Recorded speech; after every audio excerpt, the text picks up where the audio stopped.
नमस्कार. श्री गुरुदेव दत्त. आपण आत्तापर्यंत जे काही आपण बोललेलो आहोत किंवा संभाषण केलेलं आहे, ते सगळं आपण ऊर्जेवरतीच केलेलं आहे. दृष्ट कशी काढायची ह्याच्यावर केलं. त्याच्यानंतर मग आपण विचार केला, की घराची दृष्ट तर झाली. मग प्रत्येक व्यक्तीची जी आपण दृष्ट काढतो, म्हणजे स्वतःचं काढतो. म्हटल्यानंतर काही लोकांनी मला हाही प्रश्न विचारला, की "सुरुचिताई, मला ऊर्जा वाढवायची आहे." चला दृष्ट तर काढली. ही दृष्ट तर एक भाग झाला. का? तर बाहेर आपल्याला त्रास होऊ नये. आपण बाहेरनं येतो. त्यावेळेला बरेचदा आपल्याला बाहेर असं नको वाटायला लागतं लोकांबरोबर बोलायला किंवा असं मानसिक ताप होतो किंवा ऑफिसमध्ये काही वेळेला वाद होतात किंवा घरातही वाद होतात. नवरा-बायकोत वाद होतात. मुलांमध्ये आणि वडिलांमध्ये किंवा मुलांमध्ये आणि आईमध्ये वाद होतात. त्यावेळेला कुठेतरी आपल्याला असं वाटतं, की आपली ऊर्जा जी आहे ती पूर्णपणे अशी खाली-खाली होत आहे. मग आपल्याला असं वाटतं आपण इतके ड्रेन झालेलो आहोत, की त्याच्यातनं आपल्याला उभारी कशी मिळेल? आपण कसं काय पुन्हा बाउन्स बॅक करू शकतो? हा प्रश्न पण मला विचारतात आणि ह्याच्यासाठी काही आध्यात्मिक आपल्याला काही तोडगा आहे का? हाही प्रश्न विचारला गेला.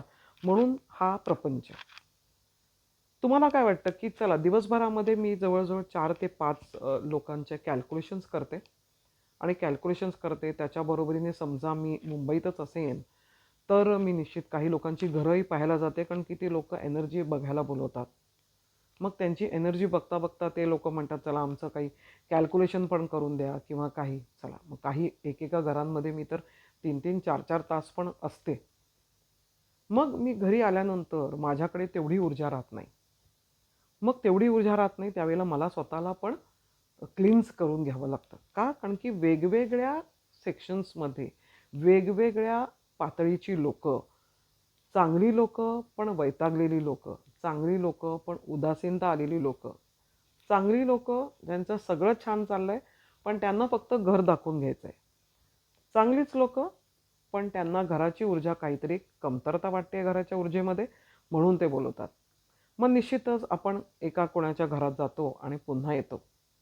कॅल्क्युलेशनसाठी आम्ही जेव्हा जातो कोणाकडे, त्यावेळेला मला काही जास्त आदान-प्रदान होत नाही शक्तींचं म्हणजे एनर्जीजचं. का? कारण की त्यावेळेला ही व्यक्ती आहे त्याचं मी कॅल्क्युलेशन्स करत असते.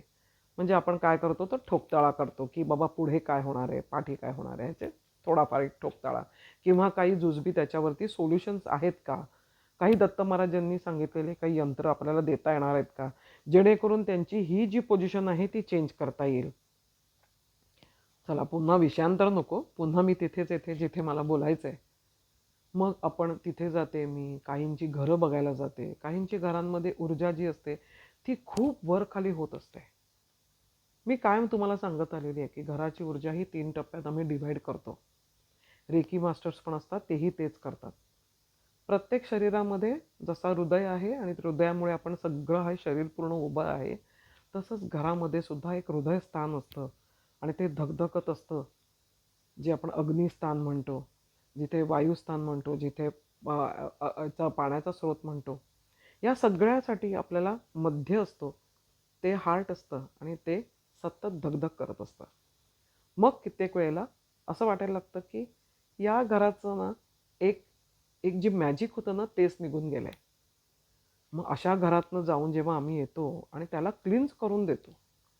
क्लीन्सचा अर्थ असाच असता, की आपण सगळी जी एनर्जी आहे, निगेटिव्ह एनर्जी ती पूर्ण घ्यायची आहे आणि घरातनं नंतर बाहेर पडायचं आहे.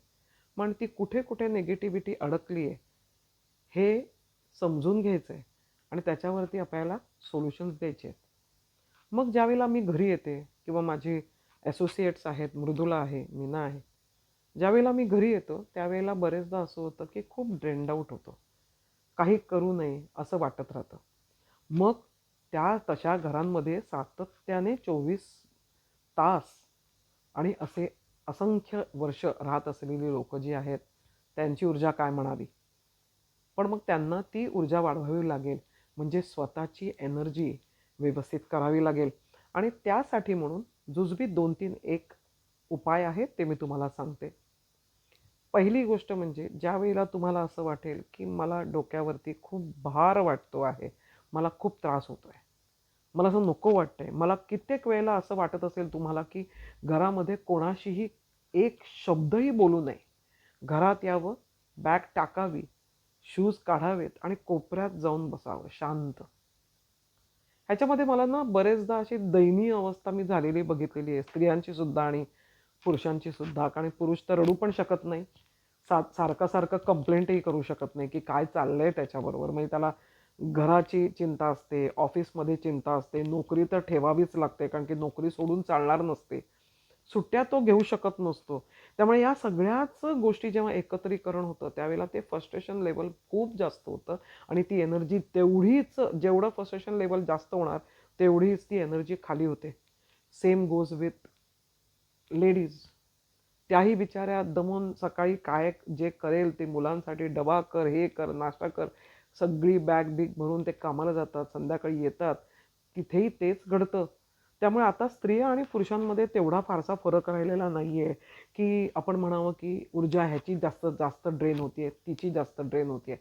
पण एकच आहे की स्त्रिया थोडं तरी कंप्लेंट तरी करू शकतात, हे सगळं ऐकणारा नवरा असेल तर, आणि मुलं पण तेवढीच सपोर्टिव्ह असतील तर निश्चितच स्त्रिया सांगतात तरी. पण पुरुष हे सांगत नाहीत आणि हे व्हायला हवंय. खरं म्हटलं तर हे आदान-प्रदान व्हायला हवंय विचारांचं. पण आजकाल डायलॉग्सच आपले कमी होत चाललेत. ठीक आहे.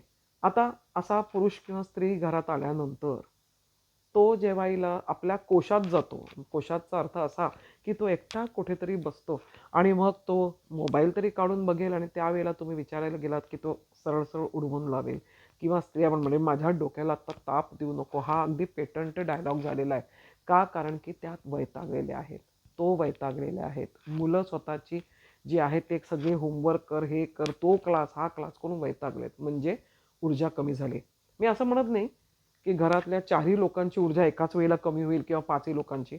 पण तुम्ही आदान-प्रदान करताय एनर्जीजचं. तुम्ही घरात ते डिप्रेशन घेऊन येताय, डिप्रेशन सांडताय. दुसऱ्या दिवशी तुम्ही अंघोळ-बिंघोळ करून, खाऊन-पिऊन पुन्हा बाहेर जाताय. कुठेतरी हा हळू-हळू वाढत-वाढत तुमचं डिप्रेशन एवढं वाढू शकतं की अननेसेसरीली आपल्याला त्रास आणि औषधोपचार आपल्या पाठी लागू शकतात.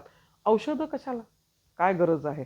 मग पहिली गोष्ट एक करायचं, घरात आल्यानंतर तुम्हाला समजा एनर्जी डाऊन वाटत असेल, तर मी मागच्या वेळेला पण तुम्हाला सांगितलंय ते पहिलं करायचंय की आपले हात-पाय, तोंड धुवायचे, चूळ भरायची. स्वच्छ चूळ भरायची. का? कारण की आपण प्रवास करत असतो.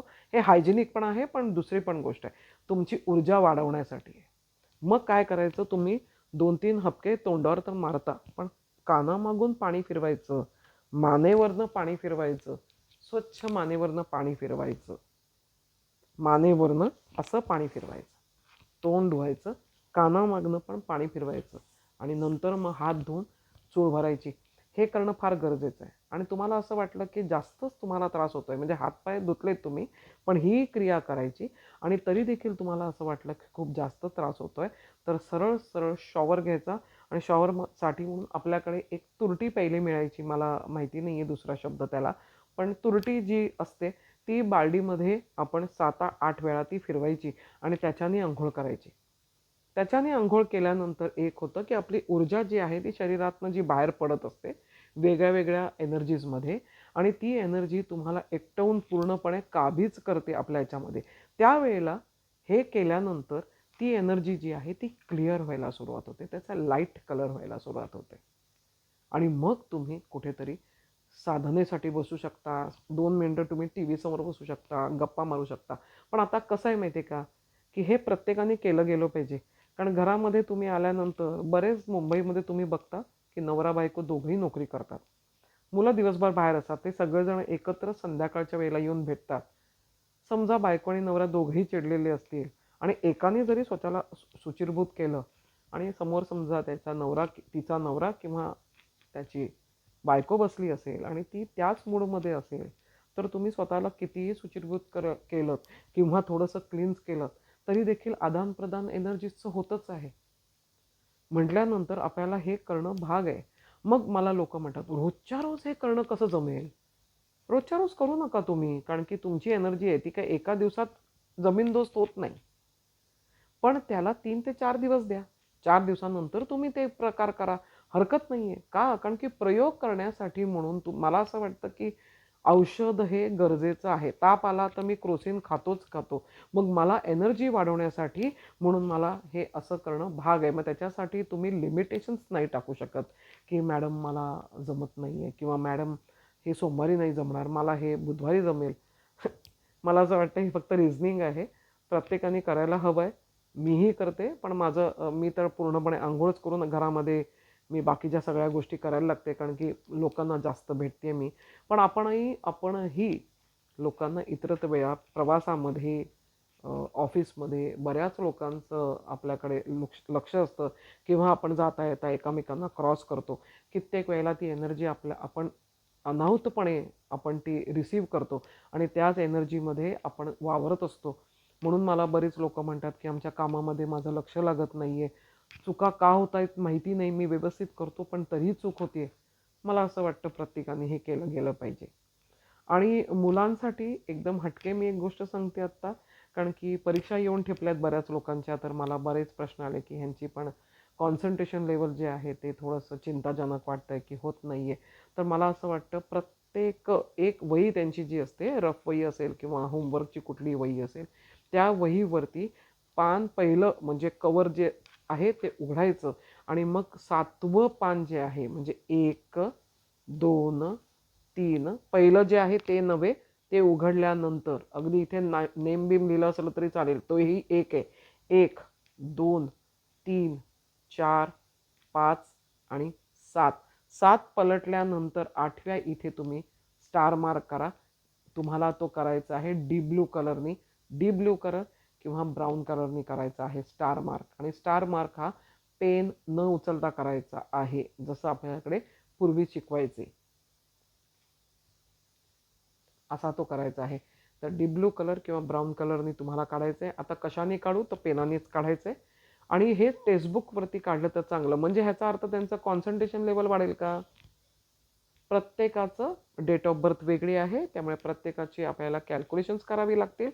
पण तुम्ही जे वाचाल त्याच्यामध्ये तुम्हाला लक्षात येण्याचं जे प्रकार आहेत ते जास्त होतील. त्यामुळे तुम्हाला तेवढा त्रास होणार नाही. पण अर्थात हे मुलांना सांगू नका, कारण मुलांना असं वाटायला लागतं की ठीक आहे, आता मी स्टार मार्क केला म्हटल्यानंतर मला अभ्यासाची गरज नाही.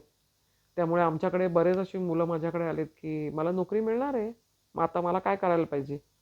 तुम्हाला मग धावावं लागेल. तुमचा जेव्हा चांगला काळ जेव्हा येतो त्यावेळेला त्याच्या पाठी तुम्हाला पळायचं असतं आणि ते पळाल्यानंतरच आपल्याला ते मिळतं. चांगला काळचा अर्थच तसा झाला की तो पिरियड सांगितला गेला, म्हणजे त्या पिरियडमध्ये तुम्ही असंख्य ठिकाणी तुम्हाला अप्रोच व्हायला पाहिजे, ऑपॉर्च्युनिटीज बघायला पाहिजेत आणि मग तिकडे जायला पाहिजे. चांगला काळ हा फक्त बसून येत नाही, तो त्याच्या पाठी धावावं लागतं आणि त्यावेळेला तो चांगला पिरियड येतो. मग मला लोकं हाही विचारतात प्रश्न की चांगला पिरियड आला आहे, तर तो 4-5 वर्षांचा चांगला पिरियड आला आहे तुम्ही सांगितल्याप्रमाणे कॅल्क्युलेशन्समध्ये, तर काय प्रश्नच नाही. पण तुम्हाला मी कायम सांगते की ज्या ज्या व्यक्तीला 4 वर्ष चांगली जेव्हा येतात त्यावेळेला तुम्हाला समजलं पाहिजे की हा मोठा काळ आहे आपल्या आयुष्यातला. प्रत्येकालाच हा काळ मिळत नाही. म्हटल्यानंतर समजा सांगितलं गेलं असेल, मी फक्त एक्झाम्पल देते की मार्च 1 पासनं तुमचा पिरियड जरा चांगला चढता चालू होतो. म्हटल्यानंतर मार्च 1ला तुम्हाला ती सुरुवात करायची आहे, ती धडपड करायची आहे, जी तुम्ही त्या चांगल्या पिरियडच्या अंतला तुम्ही ज्यावेळेला म्हणाल, "अरे यार, उद्यापासून माझा चांगला पिरियड थोडाफार कमजोर होतोय का?" विश्वास हा प्रत्येकाला प्रत्येकावर ठेवायचा आहे. हा प्रॅक्टिकल आहे. चांगला पिरियड संपला काय? वाईट पिरियड आला काय? चला ठीक आहे, 19-20 पिरियड आला काय? किंवा 7.5 आली काय? किंवा 7.5 गेली काय? काम हे प्रत्येकाला करावंच लागणार आहे. No doubt about it. लग्न हे करणारच आहेत लोकं. असं म्हणणार नाहीत की म्हणजे 7.5 आहे म्हणून मी लग्न नाही करणार. लग्न त्यावेळेलाही होतातच होतात. पण एवढंच आहे की आपल्याला फाईट करावं लागतं. मग फाईट करण्याची ज्याच्यासाठी आपण फाईट करतोय त्याला लागणारी जी ऊर्जा आहे, ती ऊर्जा मात्र किंवा ती एनर्जी जी आपण लावणार आहोत पुश करायला स्वतःला, ती एखाद दिवस कमी जास्त प्रमाणामध्ये आपल्याला ती बघता येते की हां चला ठीक आहे, चांगलं झालं तर मी गेलो बाहेर आणि समोर माझ्या आईने सांगितलं मला की जा आणि ही भाजी घेऊन ये. मी बाहेर पडलो आणि भाजीवाला समोर आला. नाहीतर इतरत वेळेला मला त्या टोकापर्यंत चालत जावं लागतं. मग भाजी शोधावी लागते मार्केटमध्ये आणि तिथून पुन्हा वजन घेऊन यावं लागतं. आणि उद्या म्हणजे आज मी बाहेर पडलो आणि बघितलं तर समोरच गाडीवाला होता आणि जे आईने मला लिहून दिली होती भाजी, ती सगळी त्याच्यात आली. मला असं वाटतं पुन्हा आयांनी आणि सगळ्या घरच्या स्त्रियांनी आपल्या नवऱ्यांना, आपल्या मुलांना किंवा स्वतःसुद्धा आपण काही करत असू तर मला असं वाटतं पिशवी घेऊन बाहेर पडून हातात भाजी बघून कशी आहे काय आहे जी पहिली पद्धत होती ती पद्धत पुन्हा आणणं गरजेचं आहे. कारण की त्याच्यातली मेहनत कळते. प्रत्येक वेळेला ऑनलाईनवरती फटाफट फटाफट गरजेपुरत्या 2 गोष्टी होत्या, पण ऑनलाईन होत्या, चांगल्या दिसल्या म्हणून मी 6 गोष्टी घेतल्या, पैसाही खर्च होतोय. आणि डायरेक्ट फार्मर्सकडे जाते की नाही मला माहिती नाही. पण मी मात्र हा प्रयत्न प्रत्येक वेळेला करायचा म्हणजे म्हणतो ना आपण की प्रयत्न करते. कारण की काय आहे बाहेर जाऊन आपल्याला ज्या वेळेला आपण भाजी बघतो त्यावेळेला ते तसं दिसतं. तेच मला पुन्हा सांगायचं होतं की मुलांमध्ये ती गोष्ट आणा. तुम्हाला पुश करावं लागेल स्वतःला. तुम्हाला थोडं धडपड करावी लागणार आहे. धडपडीसाठी लागणारा जो स्ट्रेंथ आहे तो फक्त कमी जास्त प्रमाणात होत असतो आणि म्हणून आपण म्हणतो की हे सगळं चांगलं झालं, हे थोडं मला वाईट गेलं. तर हाच आपण तो काळ म्हणतो. तर प्रत्येकाने हेही लक्षात घ्या आणि हा एपिसोड मी इथे संपवते. पुन्हा लवकरच भेटू. त्यावेळेला अजून जास्त तुम्ही टॉपिक दिले असतील त्याच्यावरती निश्चित बोलू. जय गुरुदेव दत्त. धन्यवाद.